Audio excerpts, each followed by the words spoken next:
യോഹന്നാൻ്റെ സുവിശേഷം 6-ാം അധ്യായം 53-ാം വാക്യം. യേശു പറഞ്ഞു, സത്യം സത്യമായി ഞാൻ നിങ്ങളോട് പറയുന്നു, നിങ്ങൾ മനുഷ്യപുത്രൻ്റെ ശരീരം ഭക്ഷിക്കുകയും അവൻ്റെ രക്തം പാനം ചെയ്യുകയും ചെയ്യുന്നില്ലെങ്കിൽ നിങ്ങൾക്ക് ജീവനുണ്ടായിരിക്കുകയില്ല. വളരെ വളരെ പ്രധാനപ്പെട്ടതാണ് എന്ന് സൂചിപ്പിക്കുന്ന ഒരു ആമുഖത്തോടെ സത്യം സത്യമായി ഞാൻ നിങ്ങളോട് പറയുന്നു. കർത്താവ് പറയുവാണ്.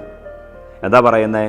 നിങ്ങൾ മനുഷ്യപുത്രൻ്റെ ശരീരം ഭക്ഷിക്കുകയും അവൻ്റെ രക്തം പാനം ചെയ്യുകയും ചെയ്യുന്നില്ലെങ്കിൽ നിങ്ങൾക്ക് ജീവനുണ്ടായിരിക്കുകയില്ല.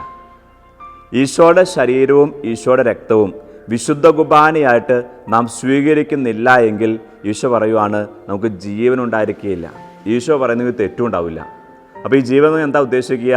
നമ്മുടെ ഈ ശാരീരിക ജീവനെക്കുറിച്ചല്ല, നമ്മൾ മരിച്ചു പോകുന്നല്ല പറയുക, മറിച്ച് നമ്മുടെ ജീവിതത്തിൽ തന്നെ ചിലപ്പോൾ നമ്മൾ പറയാറുണ്ടല്ലോ, ഒരു ജീവനില്ലാത്ത പോലെയാണ്, ഒരു അനുഗ്രഹവും ഇല്ല, ഒരു സന്തോഷവും ഇല്ല, ഒരു ഐശ്വര്യവും ഇല്ല, ഒരു അഭിവൃദ്ധിയില്ല, ഒരു പച്ചപ്പില്ല.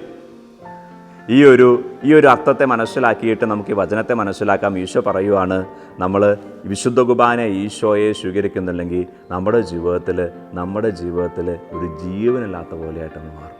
നമ്മുടെ കുടുംബത്തിൽ ഒരു ജീവനില്ലാത്ത അവസ്ഥ പോലെയായിട്ടൊന്ന് മാറും. അങ്ങനെയെങ്കിൽ ഈശോയെ സ്വീകരിക്കാൻ, ദിവ്യകാരുണ്യ ഈശോയെ സ്വീകരിക്കാൻ നമുക്ക് ശ്രദ്ധ കാണിക്കാം. വേണ്ടത്ര ഭക്തിയോടെയും ഒരുക്കത്തോടെയും യോഗ്യതയോടെയും ദിവ്യകാരുണ്യ ഈശോയെ സ്വീകരിച്ച് നമുക്ക് മുന്നോട്ട് പോകാം. അങ്ങനെ നമ്മുടെ ജീവിതത്തെ ജീവനുള്ളതാക്കി നമുക്ക് മാറ്റാം. ഈശോ നമ്മെ അനുഗ്രഹിക്കട്ടെ.